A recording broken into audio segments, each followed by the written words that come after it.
Ya, iklan ya.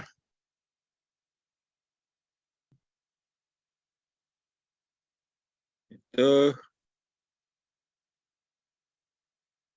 yang pertama. What is ya. the difference between plate freezer Bukan. and blast? Nah, ini. Ya, ini lebih jelas nanti gimana cara kerjanya.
Yang ini sudah dimasukkan kardus ya, langsung.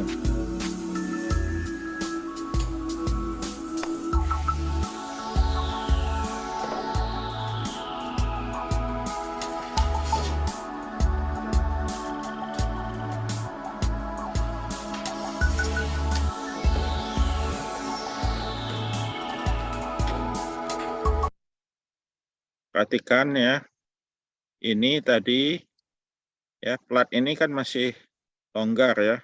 Nah, ya ini kan dari jarak ya. Nah, pada waktu ini ditekan, plat yang atas-atasnya akan turun semua, sehingga dia akan nempel. Makanya disebut plat kontak plat freezer ya. Kontak freezer ini ditarik ya, tuasnya ini ketekan. Nah, ini akan turun semua sehingga dia akan nempel. Dan ini di plat ini, platnya ada rongganya. Rongga ini jadinya platnya berfungsi sebagai evaporator ya. Jadi di throttling, ditiupkan cairan apa namanya, refrigeran masuk ke sini. Nah, lihat ya, ini sekarang udah nempel ini turun. Dan ini ketekan, ada yang terlampau besar, tekan sampai ada yang pecah. Nah, ini cepat, pembekuannya secara cepat ya.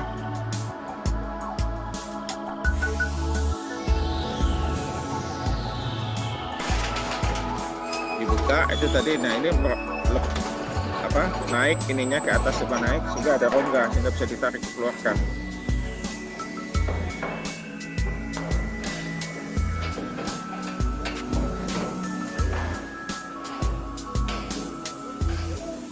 Dulu kita ada punya akses ke salah satu tempat pembekuan udang ya di Pulau Kemarau. Kita pernah datang, mereka punya alat ini.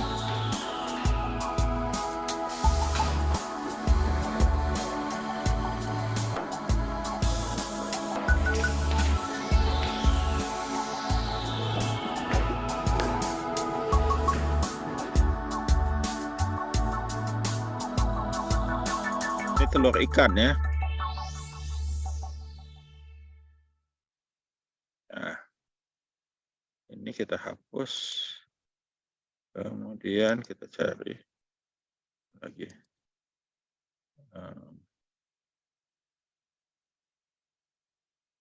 Ya ini.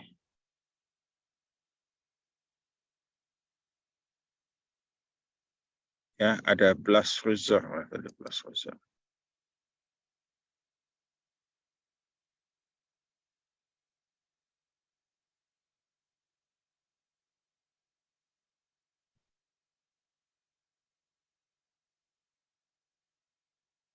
Nah, ini blast freezer. Ya, ini blast freezer. Ya. Nah, ini pembekuan cepat juga ya, pembekuan cepat. Alirannya dipercepat, jadi konveksinya tinggi. Beda panas konveksinya tinggi sekali. Yang biru itu dingin, kecepatannya 4-6 meter per detik, tekanannya 100 ESP.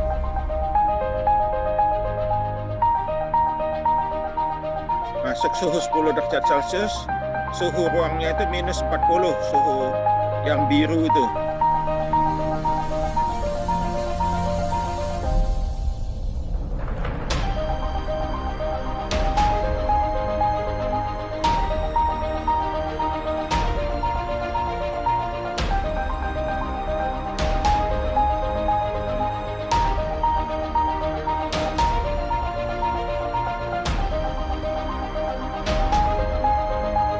Itu evaporatornya ya, evaporatornya.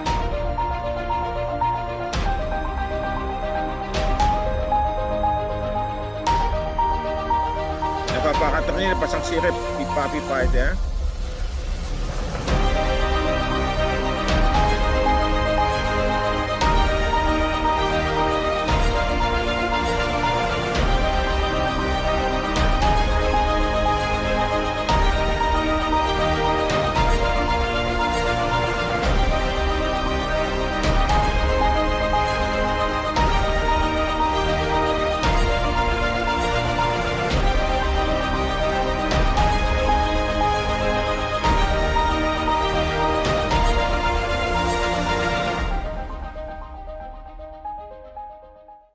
Nah, itu namanya air blast freezer. Nanti kita akan ceritakan di kelas kita.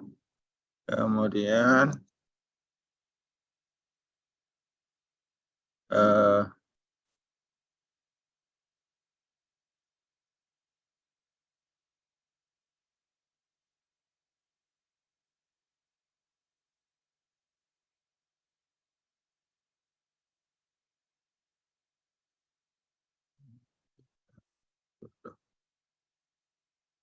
ya ada fluidized bed freezer. Jadi terfluidisasi. Jadi ini udara ditiupkan sehingga bahan yang ingin kita bekukan itu agak terbang, dia ngambang ya, ngapung.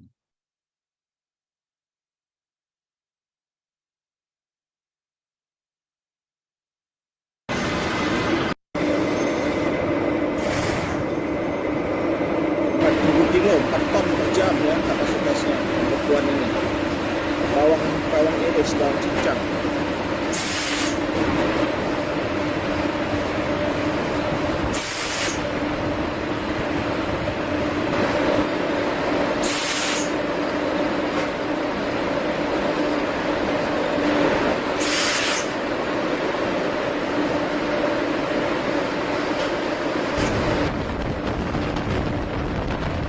Itu bukan air ya, tapi itu udara dengan kecepatan tinggi. Udara dingin tentu seperti air blast tapi ditiup dari bawah.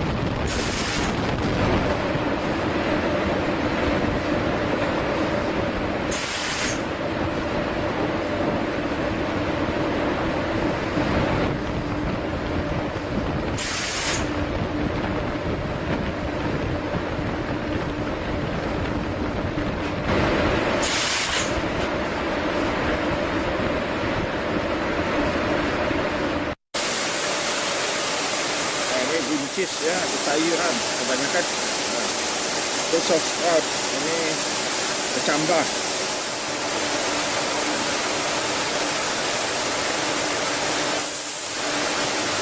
Tambah kol mini ya.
itu dari bawah udara dingin ya, minus 40 ya di situ.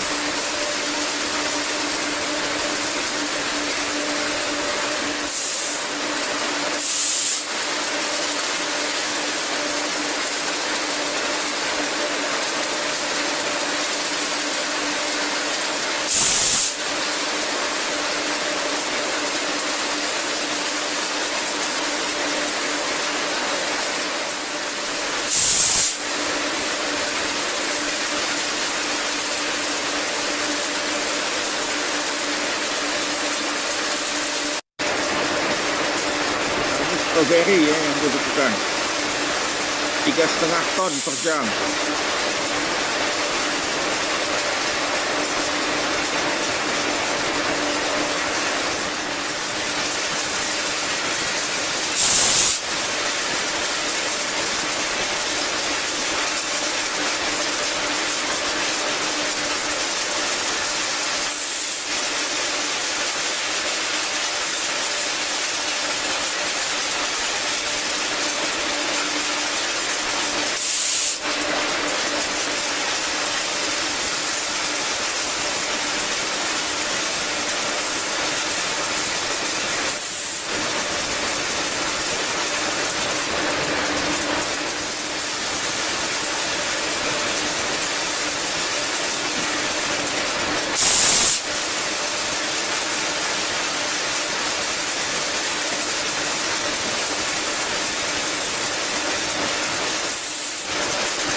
Oke, itu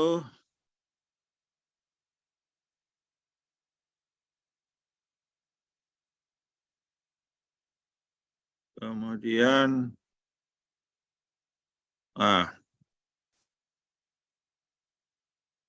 apa beda antara flat freezer dan blast freezer? Freezer, Mohammed asks. In simple terms, a Ini plate kuliah ya, freezer, ada and I've rekaman worked kuliah on ini. plate freezers on board trawling ships, you know, for fish. And basically a plate freezer, it does what it says. There's two plates that are refrigerated. So again, lovely drawing. You've got two plates which are, you know, hinged on a mechanism. Yeah, this is good. And basically you have an evaporator, or it can be a fluid. Normally it's a fluid, but some of them are DX. And then these plates, normally there's, you know, plate, so on and so forth. And you put your product, normally fish, or it can be, let's say, minced meat, or all sorts of products in this space. And then the plates are made cold by the refrigeration system, and then you get basically a frozen block of product out of your plate freezer. Google plate freezers, and you'll see some good pictures. It's a very fast, very efficient way to freeze a product, but you couldn't freeze a whole chicken because, you know, it's all compressed. It's a block of product. Blast freezer is done by air, and many types. Let's just do another beautiful sketch. Actually, that's slightly wrong. Let's alter that a little bit. So we've got our evaporator. We've got our ducting. We've got a very powerful fan here, and then we've got our evaporator coil. Tadi ya. Nah, yang ini adalah twin spiral. Jadi jalannya itu supaya lebih efisien, dia pakai rantai. Rantai platnya ini berjalan seperti spiral ya, dari atas turun ke bawah. Ya, jadi tiupan udara itu tidak banyak terbuang ininya, energinya. Jadi ini efisiensinya lebih bagus.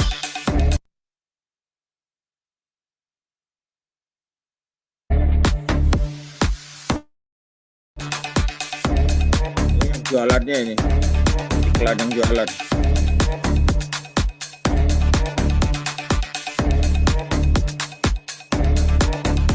Kalau Air Blast itu, ya, kalau Air Blast itu produknya bisa berbentuk apa saja.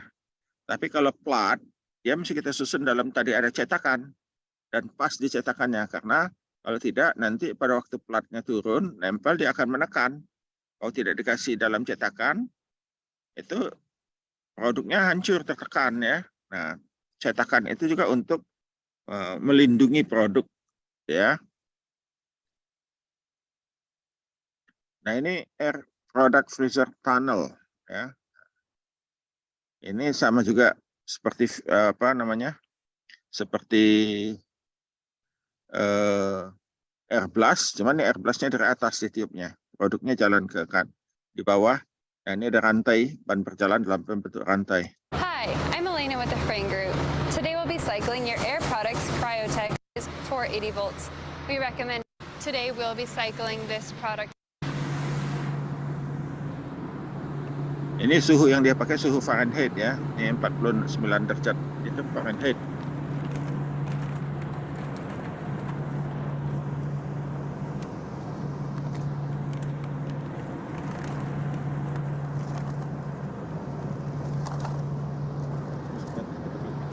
Celsius.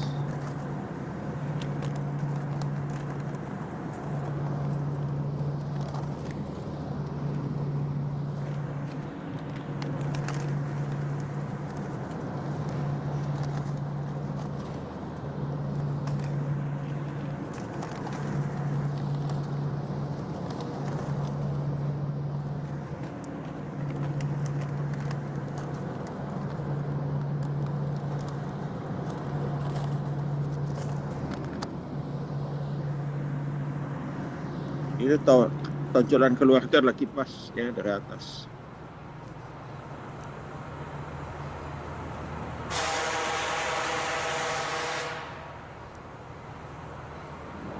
Nah, ini ban berjalan, panjang ban berjalan ini kecepatannya disesuaikan dengan perhitungan untuk membekukan produk yang ingin kita bekukan.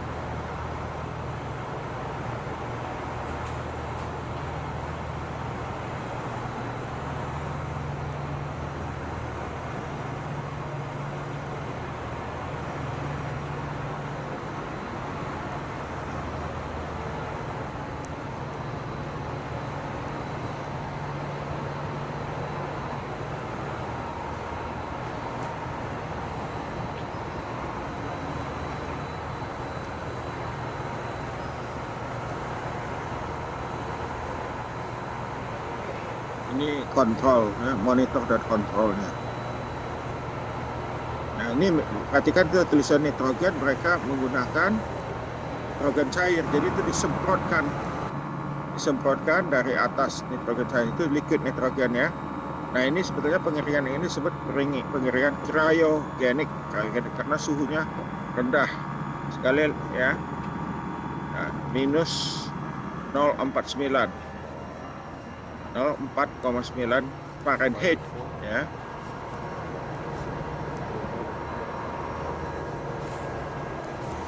Jadi produk itu tadi dicemplungkan di nitrogen cair ya. Nitrogen cair. Nah, ini disebut cryogenik.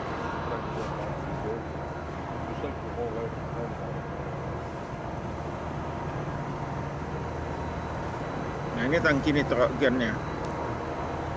Kelemahan dari sistem ini adalah nitrogennya nggak bisa didaur ulang. Sekali kita semprotkan, ya habislah dia.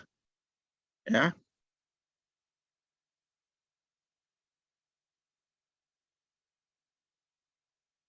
Nah, ini juga strawberry namanya individual quick freezing. Jadi dibekukan secara individual satu-satu, ya. Fluidized tunnel dryer freezer. Ya. Nah, ini fluidisasi ya, dalam bentuk tunnel terowongan.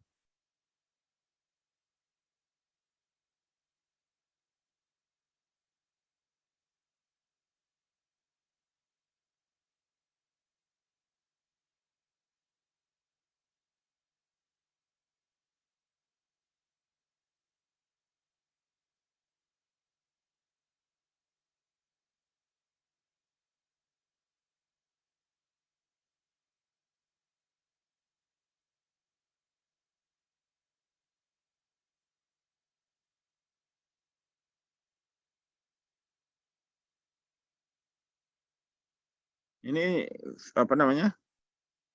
Ini disemprot ya, ini semprotnya ini CO2 cair atau N2 cair.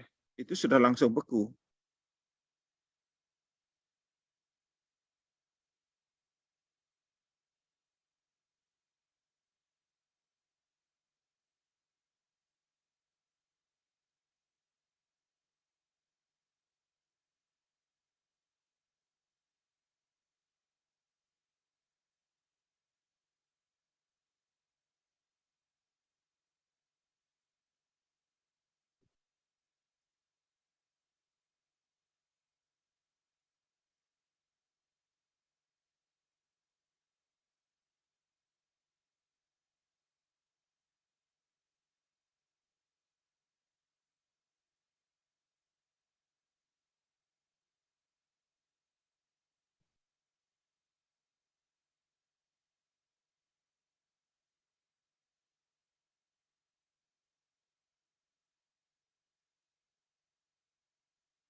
Oke. Oke. Ya. Itu contoh-contoh kalau mau lihat nanti apa yang kita bicarakan di PowerPoint kita.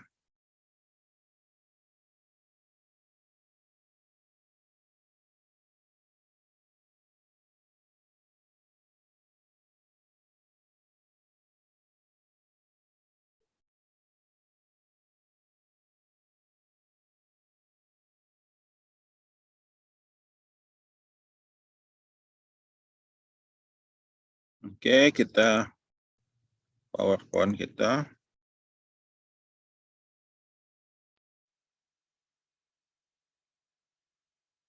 Ya, ini kelihatan ini apa PowerPoint-nya? Kelihatan, Pak. Nah,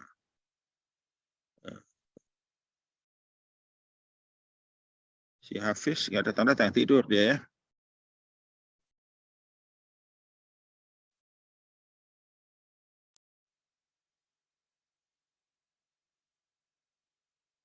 Ya, jadi ini lama pembekuan ya. Nanti ini ya, ini contoh nih gambar-gambar saya ambil dari internet ya. Lama pembekuan, ini nanti minta sama saya, jangan ingatkan saya minta ininya, apa namanya, potongan bukunya ya. Bukunya ada di ini, bukunya ada di perpustakaan di jurusan ya. Nah, ada sistem pembekuan tidak langsung, yaitu ini ya, di bawahnya ada refrigeran, ini plat. Nah, di atas plat itu taruh produk kita ya. Nah, produk kita. Kemudian ini yang dingin, lama-lama produknya dengan konduksi dia akan dingin. Nah, yang plat, nah ini yang plat tadi ya, ada 2 plat, ini di tengah-tengahnya makanan, tadi mesti diganjal karena dia akan ditekan. Ya, tekan setebal platnya. Ya, ini ada plat. Nah, plat ini adalah plat berongga. Ya, di rongganya ini tadi dilewatkan refrigeran cair. Sehingga plat ini menjadi super dingin sekali, cepat ya. Produk kita didinginkan dengan cepat. Kita sudah bicarakan kemarin pada minggu lalu bahwa pendinginan cepat itu mutunya akan lebih baik daripada pendinginan yang lambat ya. Nah, ini ya tadi yang apa tadi tidak langsung, yang plat satunya, satu plat saja ya. Nah, tentu platnya adalah dibuat bahan yang mempunyai konduktivitas tinggi ya, dan di bawah ini refrigeran. Ini saya ambil dari Pak Paul Singh ini ya. Nah, ini plate contract freezing system. Nah, tadi ya plat itu tadi ya, plat individual plat tadi kan kita sudah lihat di YouTube ya. Ini plat-platnya kemudian dimasukkan di antara sela-sela ini, kemudian pada waktu nanti tombolnya diturunkan, plat ini akan turun menekan tempat produk kita dan memberikan langsung pendinginan atas dan bawah langsung kepada produk kita. Nah, ini gambar yang continuous air blast freezer, tadi kita sudah lihat bentuk aslinya di mana ya di industri itu yang dijual orang. Ya, ini bentuk yang lain lagi. Ini adalah fluidized bed drying system. Ya, ini dari bawah, ini ya kipas besar, tiupkan dari bawah. Ini ada evaporator, udara dingin langsung. Ya, dia punya produk ya. Dan tentu ada sudut kemiringan sehingga produknya yang setelah didinginkan, dibekukan tadi akan mengalir ke arah pintu keluarnya ya. Nah ini tadi adalah ini nanti saya cari apa namanya ya tautannya ya. Untuk melihat ini ada simulasi ini, simulasi sama seperti tadi yang individual, ini fluidized bed ya, fluidized bed bagaimana cara kerjanya. Nah ini tadi yang spiral ya, yang spiral tadi. Ya, yang spiral bagaimana ini produknya masuk dari bawah ya, kemudian produk masuk dari bawah masuk ini ditiup ya, udara dingin yang biru ini tiup sehingga sesuai dengan perhitungan pada waktu di atas dia sudah 100% beku ya dan keluar di sini ya. Nanti kita akan bicarakan. Nah ini ada lagi untuk makanan cair. Nah ini untuk buat es krim ya. Untuk es krim namanya Continuous Freezing System for Liquid Foods ya, Cherry Burrell Corporation. Nah ini sama ya, di pipa tabung ini di pinggirnya, di pinggir tabung ini berupa rongga, ada rongganya ya. Nah, di tabung itu, di rongga tabung itu dimasukkan refrigeran dan di tengah-tengah dilewatkan cairan yang akan dibuat menjadi es krim. Nah ini sudah banyak kalau kita lihat sehari-hari itu, kalau kita beli es krim yang di restoran-restoran cepat saji yang ditarik ya, bisa untuk di cone itu. Nah ini menggunakan sistem yang ini ya, di dalam wadah tempat alatnya itu seperti ini di dalamnya. Tapi ini kan skala besar ya, skala industri. Ini untuk pabrik es krim yang besar. Masing-masing ini ada ininya ya, dan memasukkan apa namanya, memasukkan adonannya langsung melalui pipa ya, dan keluar di ujung sana langsung dikemas ya, sama seperti yang kita lihat kalau kita beli es krim di restoran-restoran cepat saji. Ya ini bersentuhan langsung. Nah ini ya, tadi ya apa namanya, direct contact freezer. Nah ini refrigerannya langsung dikenakan di produk. Ya refrigerannya langsung produk. Ada yang seperti ini? Ada ya. Contohnya air garam. Air garam bisa dikenakan langsung ke produk ya. Tapi mesti dipastikan refrigeran yang digunakan tidak boleh bereaksi dengan produk yang ingin kita bekukan ya. Nah ini tadi fluidized bed dryer yang tadi masuk ya, ini strawberry tadi contohnya ya. Nah, ini fluidized bed ya. Nah ini ada udara dingin ditiupkan. Ini ada ban berjalan ya. Nah, kemudian, nah ada yang imersi apa, dicelup tadi ya, dicelup ke liquid refrigeran. Dalam hal ini tadi N2 ya, N2 cair ya. Itu suhunya minus 273 derajat Celcius. Atau menggunakan CO2 cair ya, minus 70 derajat Celcius. Nah, sistem ini kita sebut dengan cryogenic. Cryogenic itu artinya super dingin, super beku, dingin luar biasa ya. Minus 70 ke bawah suhu yang kita gunakan, sehingga proses pembekuan produk itu hanya beberapa detik saja ya, tidak lama ya. Dan ini ya, menggunakan N2 cair ini digunakan untuk membekukan sperma ya, sperma beku. Nah, bukan hanya untuk hewan aplikasinya ya, aplikasi hewan sperma beku ini digunakan untuk kawin suntik hewan, tapi juga untuk manusia ya, pembuahan buatan. Kalau suaminya enggak ini ya, apa namanya, tidak subur, bisa beli donor ya, donor. Tapi tahu-tahu nanti muncul kepala rambutnya keriting atau apa, kita nggak tahu ya. Nah, kemudian ada proses pembekuan ini ya, seperti plate freezer tadi yang ini. Kalau kita tiup udara ya, ini udara panah-panah yang biru ini, maka proses pembekuan itu dimulai dari permukaan bagian luar dulu, baru ke bagian tengah. Nah kalau kita punya benda seperti lembaran begini, maka itu akan dari kiri kanan tentunya ya. Yang juga flat freezer tadi, freezer flat datar tadi ya. Nah, itu juga seperti itu dari atas dan bawah ya. Nah, proses pembekuannya itu akan terjadi dari dua sisi ya, seperti gambar ini ya. Ini ada panah-panah, panahnya ini akan mendorong ke bawah. Di bagian tengah adalah bagian yang paling panas. Di bagian pinggir adalah yang paling paling dingin ya, yang beku. Yang merah ini belum beku ya. Nah, dalam proses pembekuan ya, kita kenal ada yang namanya titik eutetik. Nah, titik eutetik itu kalau kita ada suatu produk, kita bekukan dia ya, khususnya air, yang ada air yang kita bekukan itu air yang ada dalam produk ya. Nah, pada waktu dia mencapai titik 0, ini belum beku dia akan turun sampai titik tertentu baru naik lagi ya, begini terus baru turun lagi ya. Nah, titik-titik ini kita sebut titik super cooling, super dingin ya, di bawah 0 derajat Celcius ya. Nah, kemudian setelah terjadi pembekuan baru terjadi mulai bertahap yang lainnya akan beku, dan ada bentuknya ya, ada bentuk yang atas itu bentuk untuk air murni ya, yang bawah ini, grafik yang bawah ini adalah untuk makanan ya, untuk makanan.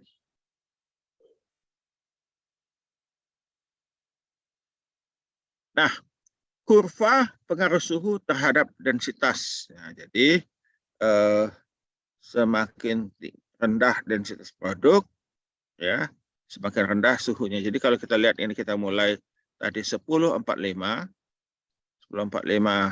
kg per meter kubik ya. Nah, kalau kita bekukan dia ciut, ini produk itu ciut ya. Nah, tapi anehnya ya, kalau air itu mendekati 0 dia memuai, tetapi setelah melewati titik beku dia turun ya, turun suhunya ya. Nah, ini titik awal bekunya minus 89 derajat Celcius, kadar airnya 89,3 ya. Nah, ini contoh untuk stroberi ya. Stroberi untuk ini apa namanya? Densitas produknya. Kemudian entalpi itu adalah kebutuhan energi ya. Kita mesti hitung juga ini kebutuhan energi. Jadi kalau ada produk ya, nah kebutuhan energinya semakin rendah suhu semakin kecil entalpi produk itu. Nah, ini contoh produk kadar airnya 77%, kadar air awal ya. Kemudian titik beku awal tuh minus 2,61 ya. Jadi relatif rendah ya. Nah, kemudian pertanyaan, lama pembekuan ya. Lama pembekuan ini ya, kita apa namanya? Digunakan orang. Jadi ada pertama kali digunakan orang persamaan Planck ya. Kita buang dulu coret-coretannya ini ya. Ini juga.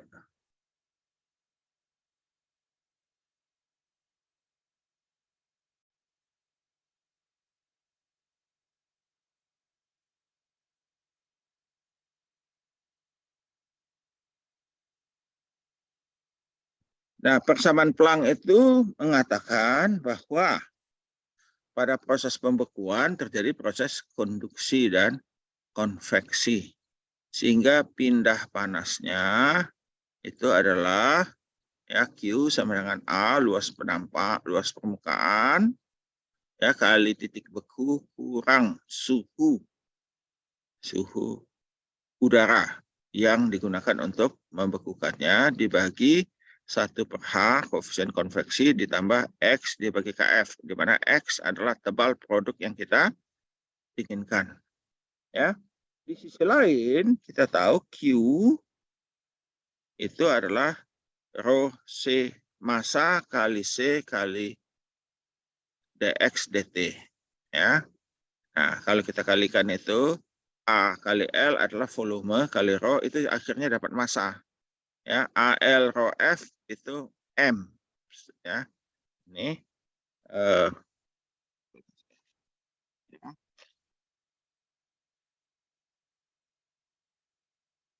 kalau A kan meter kuadrat ininya ya, satuannya. Luas penampang ya, ini meter kuadrat kali L meter kali ini kilogram per meter kubik. Nah, ini coret kan? Jadi dapatnya ini adalah kilogram atau massa. Ya. Nah, dx dt. Ya. Nah, itu A-nya saling menghilangkan.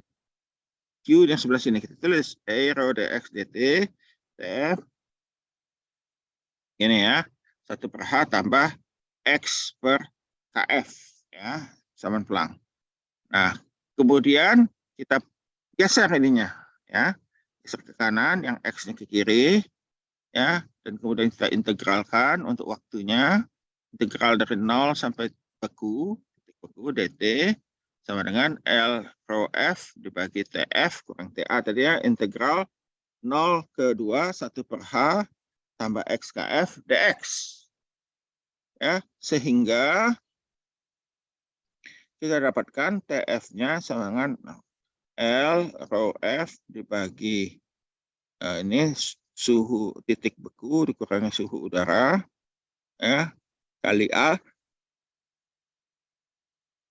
tambah A kuadrat bagi 2H tambah 8KF, di mana A adalah tebal produk ya, tebal produk yang kita lakukan. Nah, persamaan pelang ini adalah persamaan yang amat kasar sekali, tapi untuk garis besar dia bisa berlaku untuk digunakan menghitung laju atau waktu yang diperlukan untuk produk mencapai titik bekunya.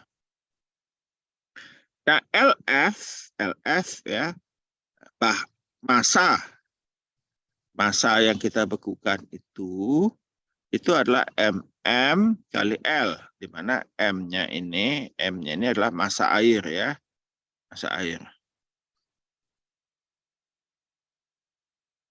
Ya, rho F adalah densitas dari bahan yang kita bekukan. LF adalah perubahan latent heat of the food ya, perubahan panas laten.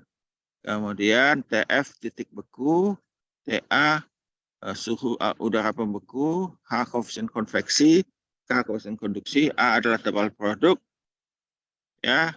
Dan kemudian ini ada P dan R tadi ya. Ada P dan R ya. P dan R digunakan untuk memperhitungkan pengaruh bentuk produk. Ya. P aksen sama dengan setengah dan R-nya 1/8 untuk plat, berbentuk plat ya, plat atau lembaran. P aksen 1/4, R aksen 1/16 untuk silinder panjang, dan P aksen 1/6 dan R aksen 1/24 untuk benda yang berbentuk bola. Jadi kalau kacang-kacangan dan sebagainya kita pakai yang 1/6 dan 1/24 ya. Nah, ini konstanta Planck untuk berbagai jenis produk tadi ya. P-nya tadi setengah, R 1/8 ya. Silinder 1/4, 0,25 ya. R-nya 1/16, 1/6, oh ya, cocok ya.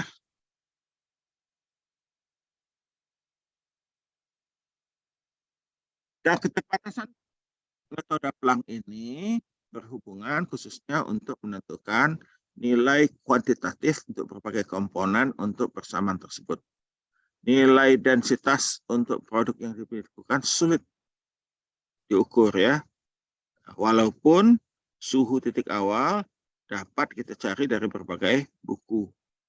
Ya, suhu awal dan suhu akhir tidak diperhitungkan untuk pada persamaan ini. Ya. K itu ya ada yang sebelum dan sesudah ya, sudah beku. Nah, ini kita coba, ini contoh ya menggunakan Planck.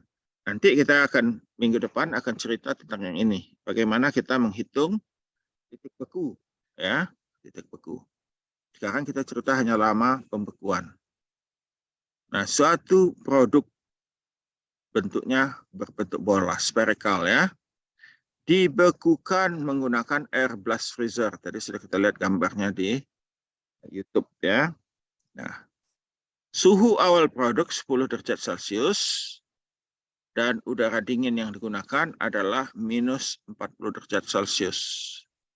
Wah, ini minus dingin luar biasa ya. Selama saya tinggal di Amerika baru sekali saya kena suhu minus 40 ya. Nah, produk itu mempunyai diameter 7 cm dengan densitas 1000 kg per meter kubik. Artinya sebagian besar air isinya. Suhu awal titik beku adalah minus 125 derajat Celcius. Dan koefisien konduksi pembekuan produk adalah 1,2 dan panas laten fusinya 250. Hitunglah laju atau lama pembekuan produk. Nah, kita tulis ya, TI 10, T lingkungan minus 40, T titik beku minus 125, terhadap diameter 7 cm sama dengan 0,07 meter, densitas produk beku 1000 kg per meter kubik, koefisien konduksinya 1,2, panas laten pembekuan 250 gram, ya. Kita gunakan shape kontak untuk berbentuk bola, P-nya 1/6, R-nya 1/4, dan kemudian koefisien konveksi.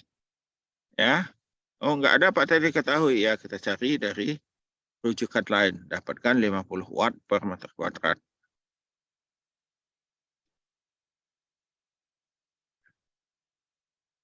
Kita masukkan persamaan Planck, ya. Persamaan Planck, kita hitung TF-nya, masukkan angkanya, kita dapatkan TF-nya 2,6 kJ per watt. Oh, kok bukan detik, Pak? Ya, kita lihat yang nama jawabannya, karena 1000 joule sama dengan 1 kilojoule. Dan 1 watt sama dengan 1 joule per second. Ya, jadi kilojoule ini ya, yang ini kilojoule per kilowattnya, kilojoule bagi, nah kilojoule per second. Nah ini S-nya akan naik ke atas. Ya, jadi waktu ya, satuannya satuan waktu. Nah ya, ini kita dapatkan 2,6 kali 10 pangkat 3 second atau detik ya, itu sama dengan kalau kita bagi 3600 kita dapatkan 0,72 jam, 3600 detik per jam ya. Nah, ada orang yang mengatakan dia tidak setuju. Oleh karena itu dia melakukan penelitian namanya PAM pada tahun 1986. Nah, dia ini mahasiswa pasca sarjana ya, di murid yang menulis buku ini ya, Pak Singh. Dia membuat asumsi untuk mengembangkan metode itu. Suhu lingkungan konstan katanya. Kemudian suhu awal TI konstan. Ya. Kemudian nilai untuk suhu akhir adalah TC, konstan juga. Ya, tetap tidak berubah. Koefisien konveksi pada permukaan objek bisa dinyatakan dengan hukum pendinginan Newton.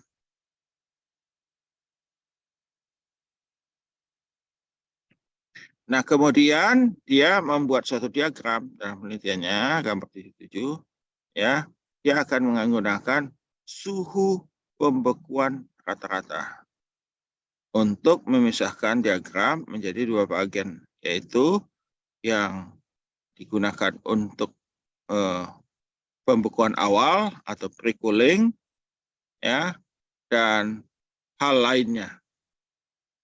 Ya, jadi seperti ini gambarnya. Ini ada suhu TA itu 10 derajat, kemudian dia turun ke 0, perhatikan dia turun di bawah 0, kemudian naik ya, rata, kemudian itu turun sampai titik bekunya TC ya. Jadi nggak langsung seperti ini. Ya.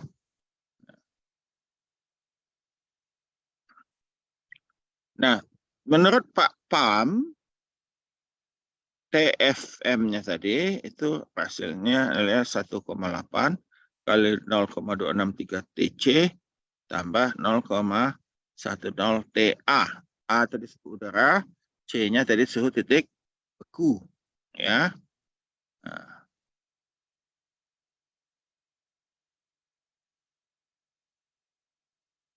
Nah, untuk produk-produk yang bentuknya sederhana, ya digunakan dengan menggunakan persamaan berikut, yaitu T sama dengan DC dibagi EF kali H kali delta H1, delta T1, delta H2, delta T2 kalikan 1 kurang nilai biot, bilangan biot number ya, bilangan biot dibagi 2, di mana DC adalah dimensi karakteristik dari produk, ya apakah jarak terpendek ke radius ke titik tengah, ya atau radius dalam meter, ya. Jadi titik yang paling pendek untuk menjalannya energi, ya. Nah, itu DC. Jadi kalau tadi produk ada panjang, lebar, tebal, nah tebal titik kritisnya, ya. Nah. Kemudian H adalah koefisien konveksi, sudah tahu. EF adalah faktor bentuk, ya. EF-nya 1 untuk finite slab, 2 untuk silinder panjang, dan 3 untuk yang berbentuk bola. Ya, dan delta H1 adalah perubahan volume entalpi volume, ya, joule per meter kubik untuk proses pre-cooling. Ya. Nah, di mana CU adalah panas spesifik untuk produk yang belum beku. Ya. Dan kemudian delta H2 adalah perubahan volumetrik entalpi joule per meter kubik untuk perubahan fase dan periode pasca pendinginan pembekuan yang didapatkan dari persamaan berikut. Delta H2 rho F LF tambah CF kali TFF kurang TC. Ya, di mana CF adalah panas spesifik produk yang beku, ya. Joule per kilogram K, LF adalah panas laten pembekuan produk, dan rho F adalah density produk beku. Ya. Kemudian ada delta T1, delta T2 didapatkan dari persamaan berikut. Delta T1 sama dengan TI tambah TFM bagi 2 kurang TA. Delta T2 TFM kurang TA. Ya. Nah, ini contohnya. Hitung ulang produk yang sudah kita hitung pada persamaan 71 menggunakan metode PAM. Ya. Nah, dengan informasi berikut, ya, suhu titik tengah. Titik tengah produknya adalah minus 18 derajat Celcius. Ya, kemudian densitas atau massa jenis produk tidak beku 1000 kg. Ya, dan kemudian densitas produk yang sudah beku 950 kg per meter kubik, ya. Dan kadar air produknya 75%, ya, panas spesifik yang tidak beku 3,6 dan panas spesifik produk yang beku 1,8. Ya, jadi ini sudah dicatat semua yang dari atas setelah ini. Kemudian ini product density, frozen, yang unfrozen, koefisien konveksi, panas spesifik, ya. Oke. Kita gunakan metode PAM, ya, yang merevisi Planck. Pertama kita hitung TFM. TFM adalah 1,8, yaitu adalah panas spesifik produk beku, ya, 1,8 ya, tambah 0,263 kali titik akhir suhu titik tengah minus 18 tambah 0,15 itu adalah koefisien konstanta, ya, kali minus 40. Kita dapatkan TFM 7,134. Kita lihat sekarang TFM gimana tadi rumusnya. Kalau tidak perhatikan, ya, terlewat. Nah, ini tadi TFM, ya. 1,8 tambah 0,263 suhu titik tengah yang tentukan. Kemudian 0,15 kali suhu udara pembeku yang kita gunakan. Ya, kita dapatkan 7,134. Kemudian kita hitung delta H1. Delta H1, apa dia rumusnya tadi? Yaitu ya, CU TI suhu awal dikurang TFM. Maka kita cari TFM dulu. Kalau tidak kita nggak bisa mencari delta H1. Ya. Setelah itu kita hitung, kita dapatkan delta H1 61.682.400 joule per meter kubik. Ya. Kemudian delta H2 dengan menggunakan rumus yang sama kita dapatkan 295.985.860 joule per meter kubik. Dan kemudian kita hitung delta T. Delta T1, ya, apa itu delta T1 tadi terlewat. Kalau yang terlewat tidak ingat, ini dia. TI kurang tambah TFM per 2 kurang TA. Ya, kalau delta 2 TFM kurang TA. Ya. Nah, ini kita masukkan angkanya, kita dapatkan delta T1 4143. Demikian juga delta T2 dengan rumus TFM tambah TA tadi ya, kurang TA, kita dapatkan hasilnya adalah 3287. Ya, kemudian ada tadi bilangan biot kan? Ya, bilangan biot H kali apa tadi bilangan biot ya? Nah, dibagi 1,2. Ya, dibagi K ya. Nah, bagi K dibagi 1,2 kita dapatkan bilangan biot 1,46. Nah, kita masukkan ke rumus 79 ya. Nah, kita perhatikan bahwa untuk bola EF-nya sama dengan 3 ya. Kita dapatkan hasilnya adalah 7.745,06 detik atau 1,04 jam ya. Nah, dapat kita pastikan bahwa sebelumnya perhitungan menggunakan metode Planck adalah lebih singkat 0,72, sedang menggunakan metode PAM hasilnya lebih lama menjadi 1,04. Ya, alasan untuk perbedaan mendasar ini adalah bersama Planck tidak memperhitungkan waktu yang dibutuhkan untuk panas sensible selama pre-freezing dan post-freezing produk ya. Nah, kemudian metode PAM dapat juga digunakan untuk menghitung waktu pembekuan untuk bentuk yang lain ya, seperti silinder panjang ya. Ini juga balok panjang ya, dan bata ya, bata balok atau bata ya, yang banyak kita temukan pada pembekuan produk. Nah, persamaan PAM persamaan 79 dapat kita gunakan untuk mengatasi pengaruh ini ya, dengan menggunakan nilai tertentu dari nilai shape factor EF agar dapat menghitung EF. Dua faktor rasio lain yaitu beta 1 dan beta 2 ya kita gunakan untuk membekukan produk. Jadi beta 1 itu adalah jarak terpendek objek dibagi jarak terpendek produk yang kedua dibagi jarak yang paling singkat. Jadi kalau seperti gambar ini ya, ada berbentuk elip panjang ya, yang B-nya yang apa namanya? Yang dimensi terpendek kedua adalah yang B. Ya. Yang paling pendek adalah A ya. A ya gitu di sini ya. Jadi ini yang jarak terpendek dari titik tengah. Dari sini ini adalah A. Ya, tapi dari sini ini adalah tadi beta ya. Nah,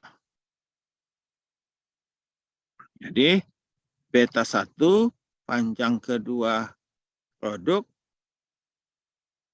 Ya, dalam hal ini saya B, situ ya dibagi yang terpendek yaitu A. Jadi beta ibu adalah beta kita adalah B per A. Demikian juga dengan beta 2 yaitu panjang terpanjang. Produk dibagi panjang terpendek. Ya. Kemudian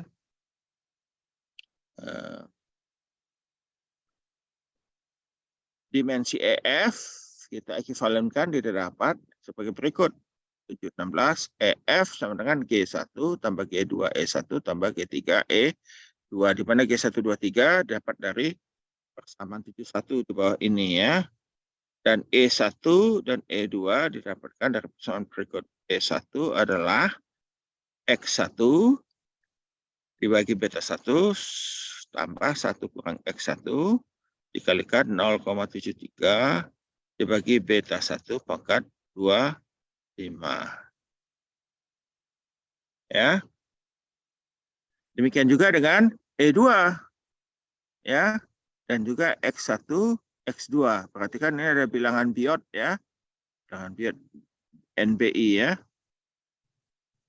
Nah, suatu contoh ini lagi ya, suatu daging sapi berbentuk lembaran dengan panjang 1 meter, lebarnya 0,6 meter, dan tebalnya 0,25 meter.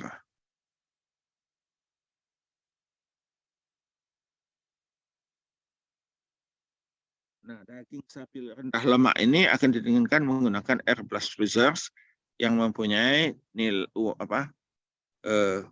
bilangan biotnya adalah 2,5. Hitunglah faktor bentuk dari dimensi yang telah diberikan. Nah, kita tulis apa kita panjang 1 meter, lebarnya 0,6 ya. Ketebalan 0,25 meter. Ya, bilangan biot 25. Nah, kita gunakan persamaan 714 dan 720 untuk menentukan faktor bentuk EF dulu. Ya. Dan untuk itu kita hitung dulu. Ya, jarak terpanjang produk dikatakan 1 meter, jarak terlebarnya 0,6. Kita hitung beta 1. Ya, panjang pendek 2,4 dan beta 2-nya 1 bagi 0,25 juga sama dengan 4 ya. Kemudian X1 kita hitung menggunakan persamaan yang sudah diberikan, kita dapatkan X1-nya 0,05392 ya. Itu baru X1 dan X2 juga sama hasilnya yaitu 0,02256. Nah, dari persamaan 717, 718 pada waktu kita menghitung E1 dan E2, ya kita hitung E1 dan E2 ya, yaitu E1 kita masukkan rumusnya tadi yang pakai pangkat ya. Nah, E2, E1 kita dapatkan E2 juga sama ya. Ini pangkat kita dapatkan E2 ya. Nah, dari tabel kita dapatkan G1, G2, G3 sebagai 111 ya. Sehingga pertanyaan 76 kita bisa hitung EF-nya 1,28.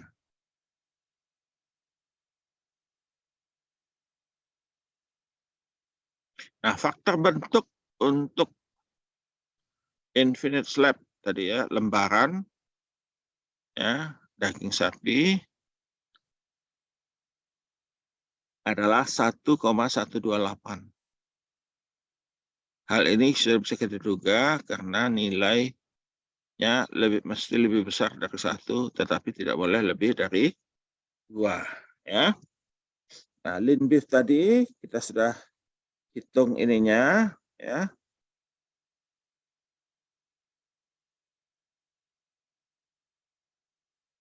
Nah, pembekuannya digunakan menggunakan model pump.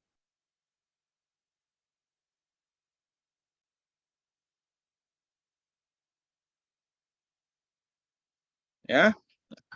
Kemudian kita lihat. Jadi kita pakai Excel. Ya, kita gunakan Excel. Ini kita taruh sini yang kita ketahui. Kemudian kita hitung beta 1. Ya. Ada beta ya. Jadi ada beta.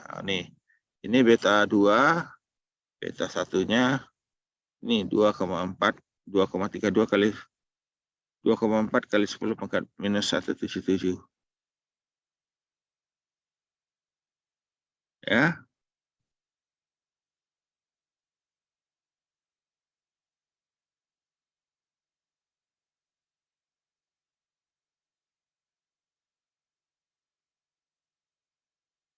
Ya. Bentar saya minum dulu ya.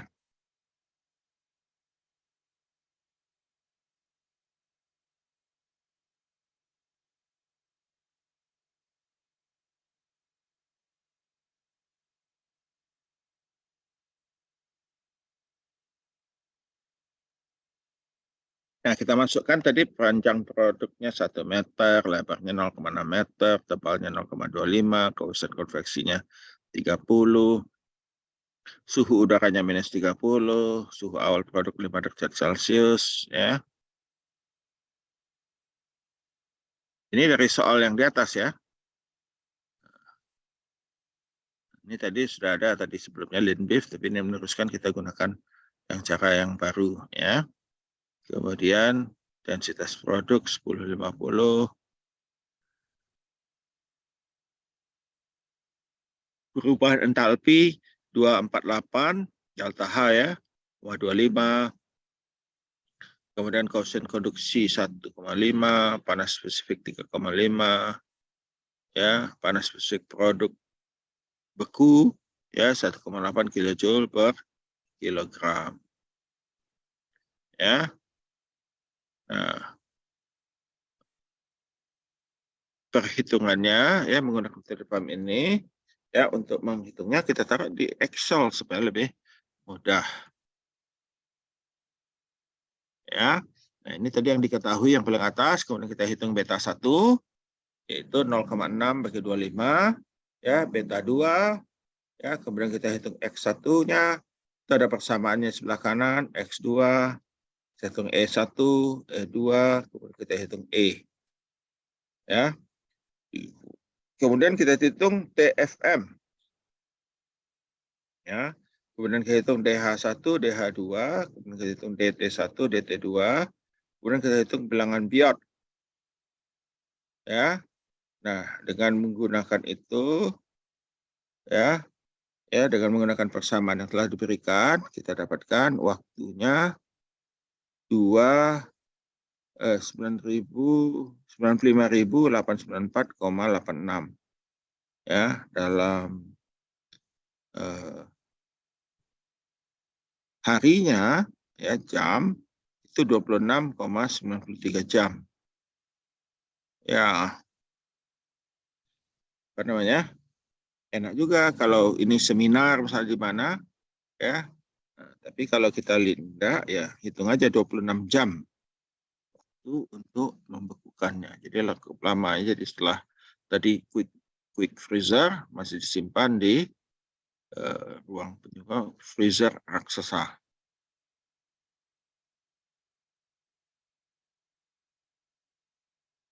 Sampai situ ada yang bertanya?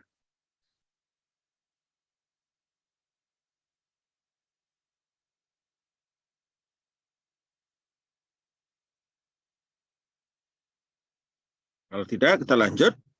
Ya, pengukuran waktu pembekuan secara eksperimental. Ya, jadi ada thawing time. Jadi kalau dari beku menjadi tidak beku kita sebut thawing, gitu ya. Jadi bukan meleleh, karena dia nggak meleleh. Ya. Airnya saja yang ada di dalam produk kembali menjadi air, sehingga produknya teksturnya kembali seperti pada awalnya ya. Nah, ini bahasa Inggris itu disebut cara itu disebut thaw. Ya, thawing itu dari produk beku menjadi tidak beku ya. Nah, Cleland mengusulkan persamaan berikut ya. Waktunya adalah DC bagi kali ya delta H10 ya dibagi F dan H, TA dan TF dikali faktor bentuk tadi ya P1 tambah P2 kali N B1.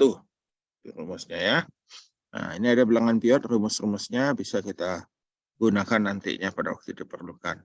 Kemudian tadi menghitung sampai titik beku ya sebetulnya bukan seperti tadi yang kita lihat itu ya waktu kita ini, tapi metode numerik ini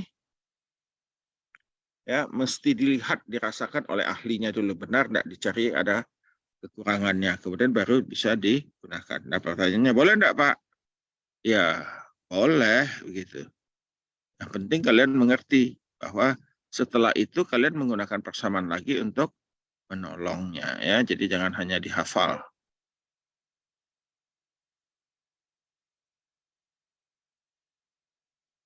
Ini adalah gambar riwayat suhu di tengah dan di permukaan selama proses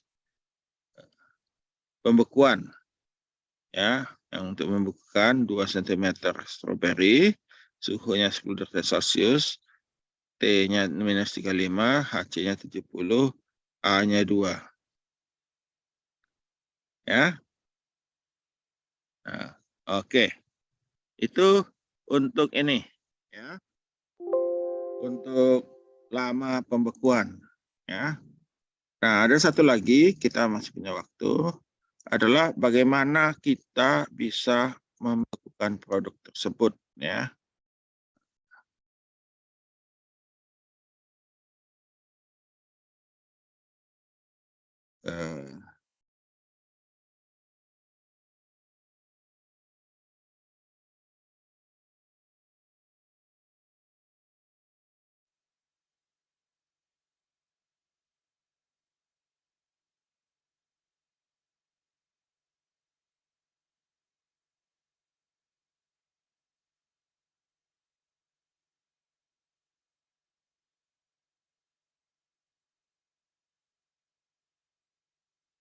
Nah ini ya tadi kalau kita ini air ya, ini titik ini turun ke titik super dingin, baru dia terjadi inti, baru naik ya.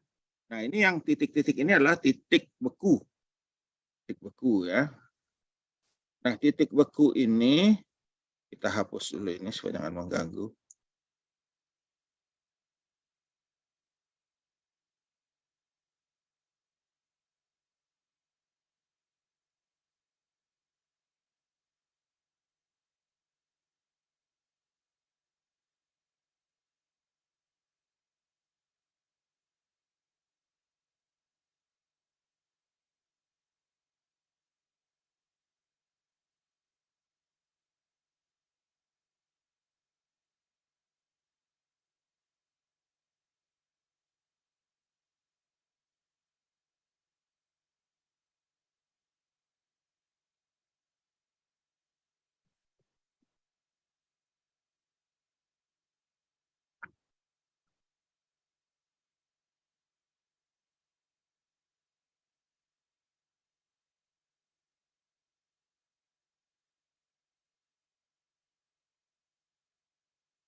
Oke.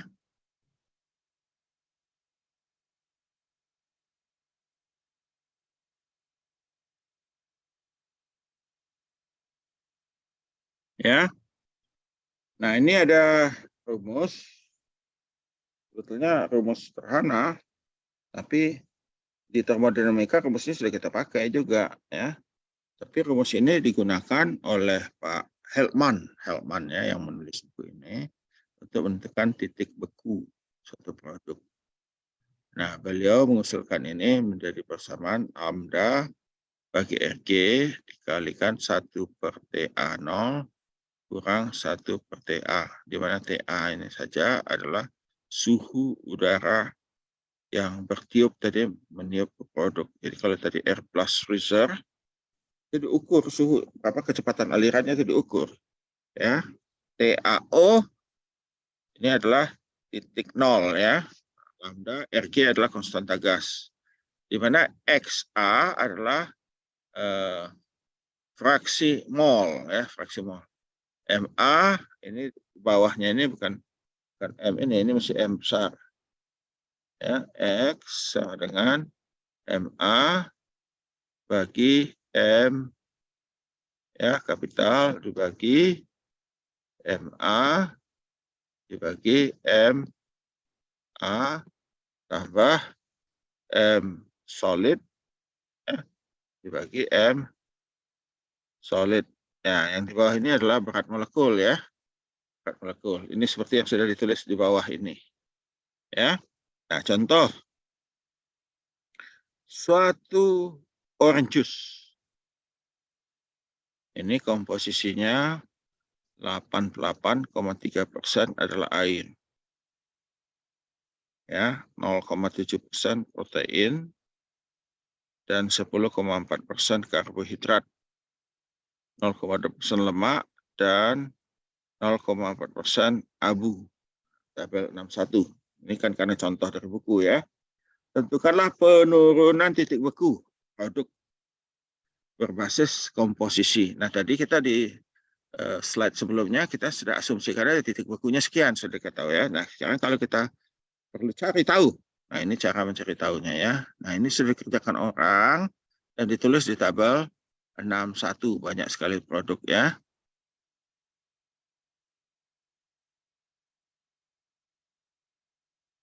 Ya. Nah, ini tadi komposisinya ya. Air, fraksi masanya tadi 88,3%, basis molekulnya 18. Protein, berat molekulnya 50.000. Karbohidrat, sugar, monosakarida, ya 1802. Ya. Yang kedua dan seterusnya. Ya. Nah, kemudian ada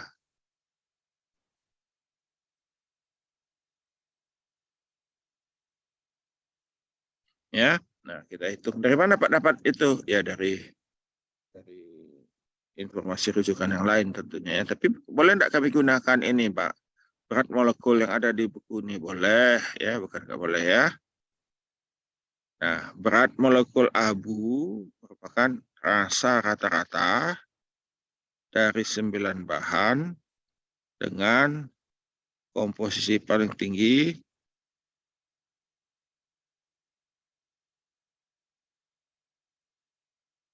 ya. Untuk jeruk ya. Nah, ini pada tabel 61. Kita hitung XA tadi ya. XA ini pangkat -1 nih ya. Artinya ini kayak gini sebetulnya.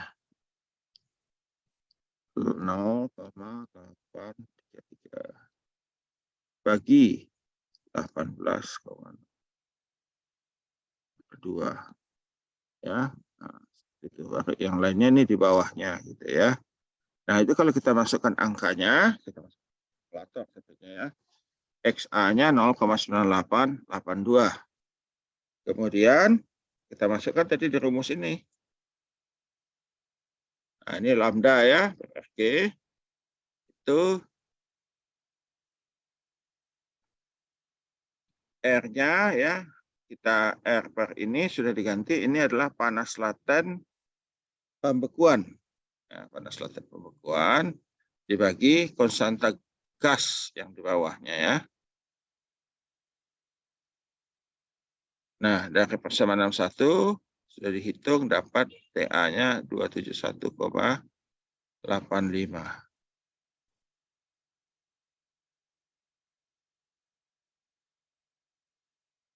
Ya. Nah, suhu titik beku yang kita prediksi ini divalidasi orang ya dengan data yang dikumpulkan di lapangan dan ternyata tidak berbeda secara signifikan.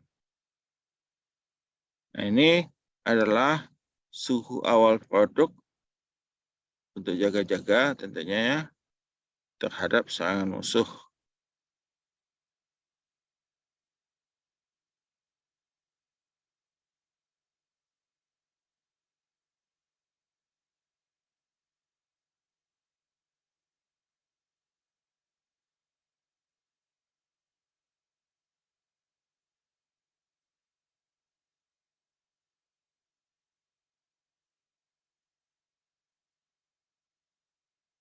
Ya, nah ini berbagai titik beku, orange dan sebagainya.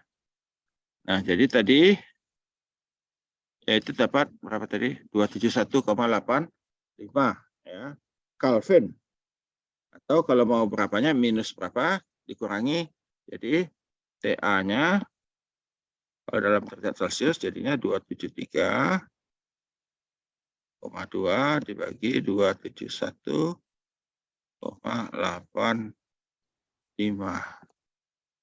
ya. Nah, kita dapatkan bedanya tidak banyak ya. Hanya sekitar sorry. Ini minus 273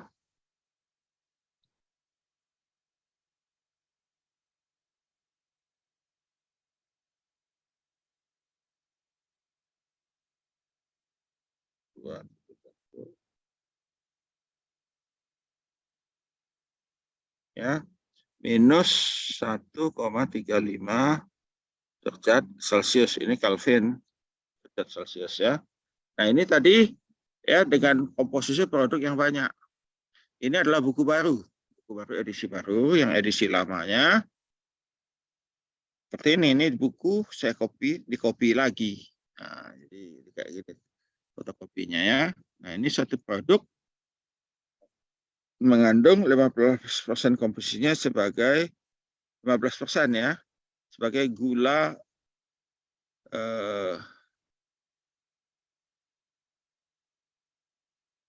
gula dengan berat molekul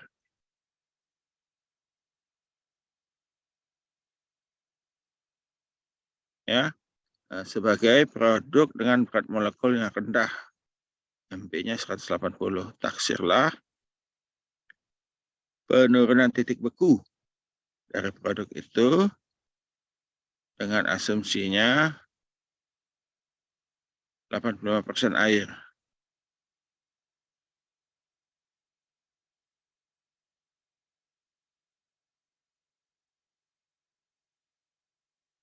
Ya, kita hitung XA-nya 0,85 itu air ya, bagi 18 sorry, 4 molekul air dibagi 0,85 bagi 18 tambah 0,15 bagi 180. Nah, 180 ini adalah sudah diketahui ya, didapatkan XA-nya 98,266.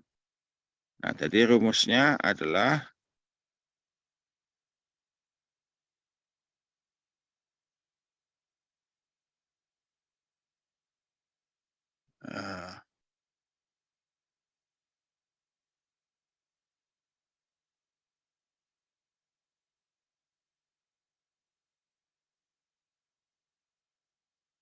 ya.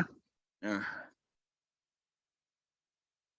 ya, kita masukkan angkanya, kita dapatkan XA, di mana XA-nya ini kalau kita dapatkan 0,9882. Nah, dari persamaan 2 kita dapatkan 0,82 sama dengan XA bagi massa A bagi XA massa A tambah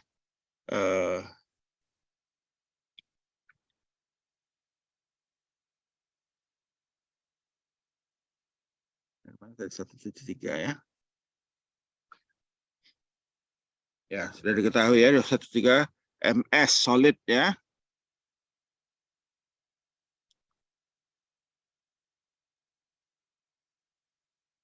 Ya, 0,827 itu jadi 0, ini kan apa namanya?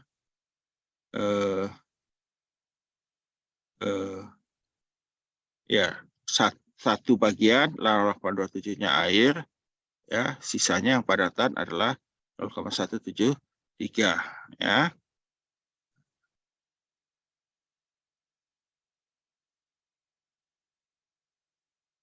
Ya, dan kita hitung, kita dapatkan XU. Ya, XU kita masukkan lagi ke rumus kita dapatkan MU 0,0934 ya. Nah, artinya 0 terjadi penurunan titik beku. Oke, sorry. MU 0,9 artinya 9,34% produk masih belum beku. Ya, masih belum beku. Oh, ini tadi perhitungannya kalau mau lebih rinci ya, silakan aja diikuti nantinya. Jadi kita sudah terangkan. Nah, kemudian ada lagi tadi titik beku kita hitung entalpi ya, entalpi produk. Ya. Nah, ini adalah hubungan antara kadar air dengan titik beku ya.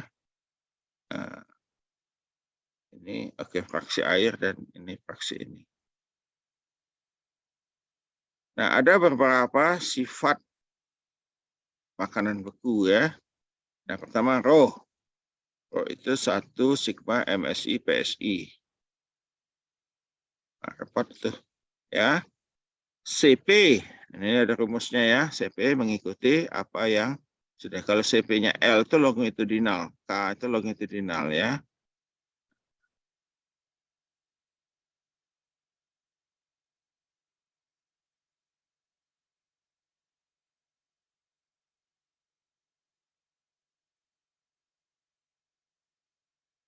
Nah, ini density Pak zat-zat murni ya. Itu menggunakan nilai literatur. Nah, ini ada koefisien untuk menghitung ya. Untuk K kita gunakan yang atas, untuk alfa yang nomor 2, Rho nomor 3. Ya, nah persamaan ini boleh kita gunakan ya karena sudah banyak digunakan orang dalam berbagai program aplikasi. Ini tadi, oh tadi sudah ya. Karena ini ya. Nah, kemudian panas spesifik berzat murni yang dihitung dari nilai level literatur ya, makanan cair. Dan ini dia hasil yang kita dapatkan. Ya, ini kalau dihitung ada 10, 1, 2, 3, 4. Iya, 10. Ya, 10 atau 9. Kita hitung. 1, 2, 3, 4. 9 ya, 9 ya. Nah, ini ya panas spesifik pada berbagai suhu untuk air. Ya. Dan yang repotnya ini kan ngafalnya sesuai dengan waktu dan suhu. Nah, kemudian panas spesifik dari komponen murni yang dihitung menggunakan literatur review dari makanan dingin pembekuan ya dengan kemasan. Nah, ini untuk air ya. Nah, air ini untuk berbagai benda, ada benda yang pakai serat dan sebagainya. Dan kemudian kita bisa hitung hubungan suhu dan thermal conductivity. Nah, walaupun terjadi penurunan, tapi secara perubahannya tidak signifikan untuk untuk benda ya, walaupun ada penurunannya. Kemudian ada produk entalpi. Itu kebutuhan untuk membekukan ya, berapa entalpinya.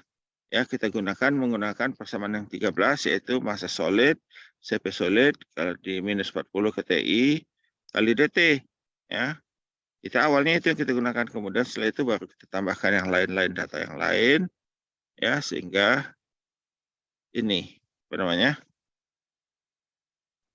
Nah, produk entalpi ini nih produk massa solid, CP solid suhu awal sampai minus 40 ya, kali DT tambah MUCU ya, kali TF TI tambah minus 40 TF MU yang belum beku ya, CPU DT kali MU L ini tadi panas selatan, MI S ini sudah jadi S ya, yang S.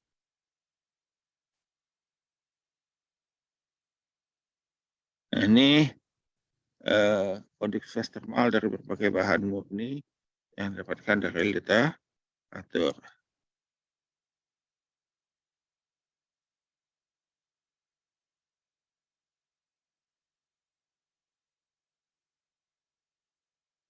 Ya. Nah, ini ada entalpinya ya. Ini kebetulan refrigerasi tadi udah kita, oh ya nanti ya kita mulai ada kembali. Nah sampai sini tadi, oke, yang awal tadi.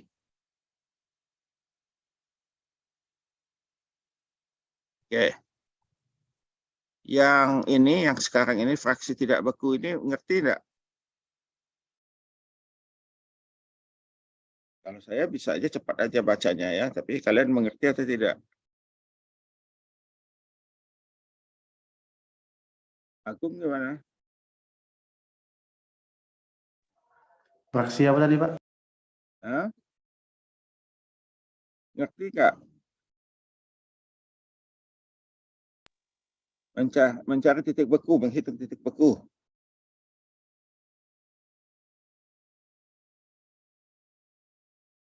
Ya, jadi seperti ini tadi kita ulang lagi ya.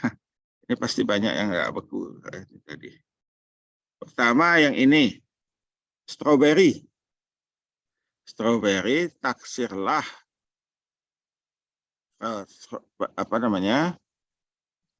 Berapa persen air yang belum beku dari dalam buah stroberi pada suhu minus 10 derajat Celcius. Nah, dari tabel 61 komposisi stroberi adalah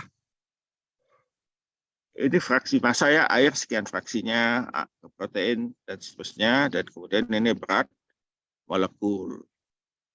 Ya. Berat molekul.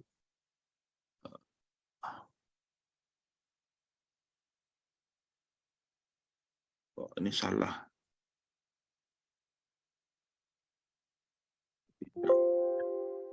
Ya, urutannya nggak pas.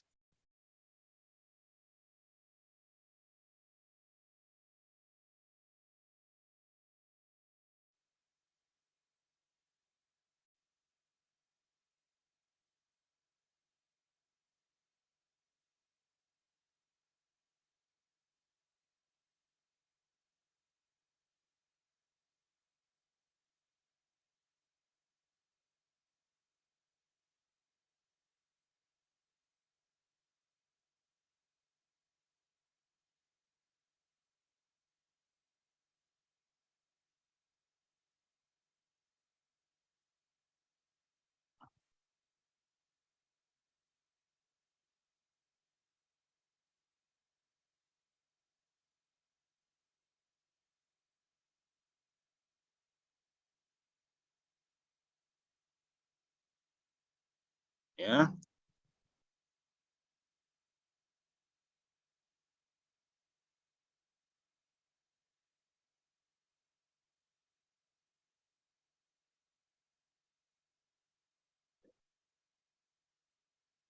Ini ada soalnya kan, soalnya mengatakan komposisi orange juice itu, oh ini yang ini.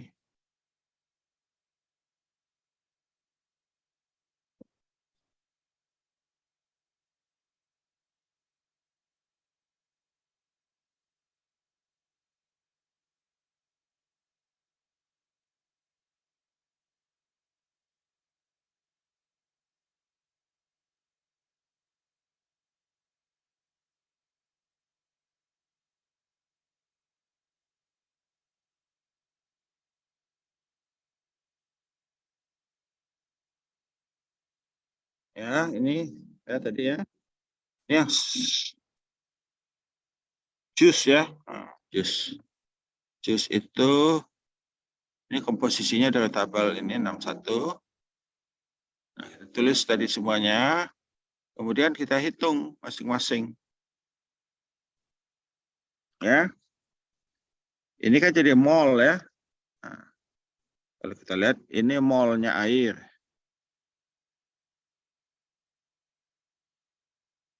Ya, ini pangkat minusnya sebetulnya adalah ini. M air, massa air, bagi berat molekul air. Dibagi. Ya, yang pertama tadi ada apa?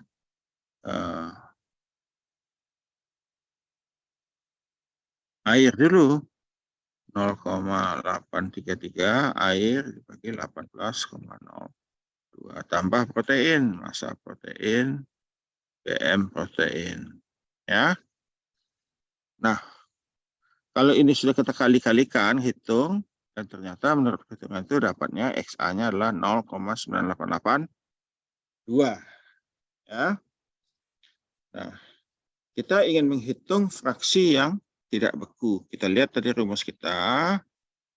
Kita itu adalah ini, yang ini ya. Nah, rumus itu kita masukkan di sini. Lambda tadi ya, lambda ya, dibawahnya RG. Ya, nah, lambda itu adalah supaya dia persatuan ini kita kalikan dengan berat molekul. Ya, supaya dia menjadi tidak lagi massa molekul. Ya. Nah, ini 8,34 konstanta gas. 1/273 ini kan ini 0 derajat. 0 derajat Celcius. Ya, ini untuk air murni. Kemudian tambah 1/TA. Ini yang TA kita cari ya. Nah, kita lihat XA-nya adalah 0,9882. Ini ln XA ini. Ya. Nah, ini bisa kita hitung ya. Kita hitung, coba hitung log 0,982.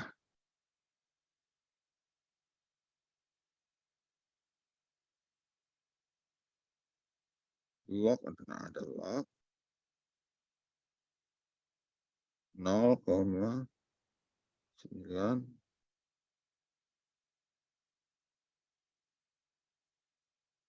ya. Nah, ini minus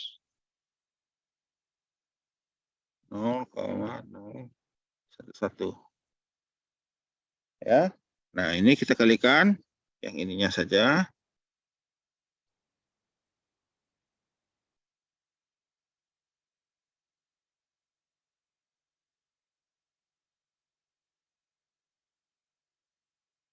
Ya, 6/9 bagi 8,314. Ya, ininya saja ini 722,837. Ya. Nah, ini kalau yang bagian sini kita ingat bagi 273, yang ini 783/TA ya. Ya. Nah,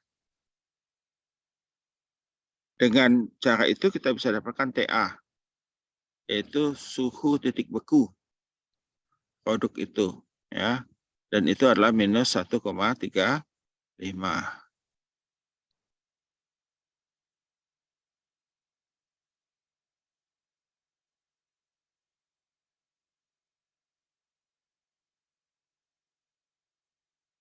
Nah, ada soal yang lebih sederhana. Ya, satu produk tadi ini, kadar airnya ini hitunglah penurunan titik beku. Asumsinya produknya 85% air. Ya. 85 bagi 18 dibagi 18 tambah 0,15 kali 80 sama dengan 0,826. Dengan cara yang sama tadi yang sebelumnya kita masukkan log XA ya. Kita dapatkan ini XA ya. Log XA. Oh.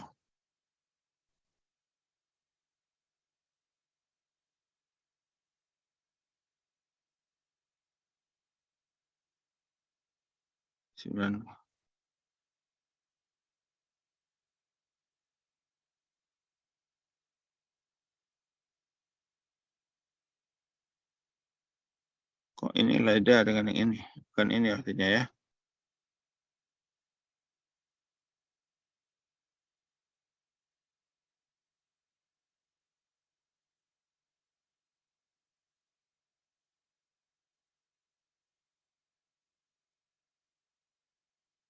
Oh ini ya, kali ini dapat TA-nya 271,2 ya.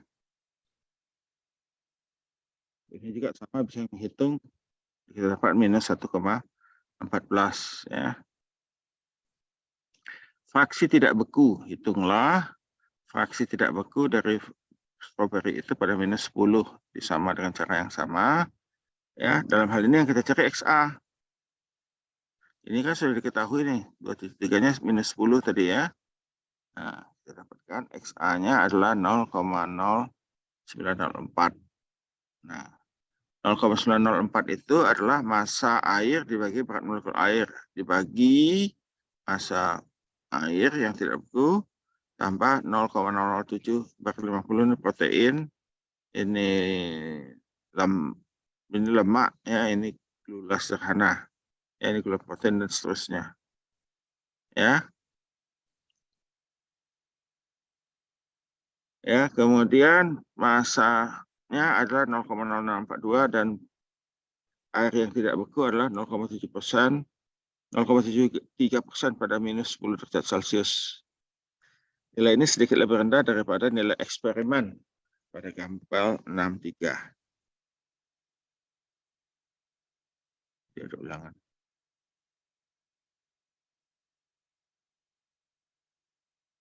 Oke.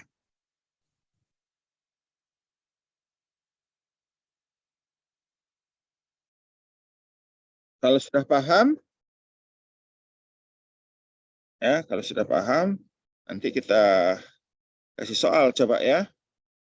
Soal, coba kalian kerjakan, ya, hitung ini. Oke, ada lagi yang mau ditanya? Enggak ya, nanti ini saya kirim ke grup, nanti kalian pelajari. Oke, kalau nggak ada, wassalamualaikum warahmatullahi wabarakatuh.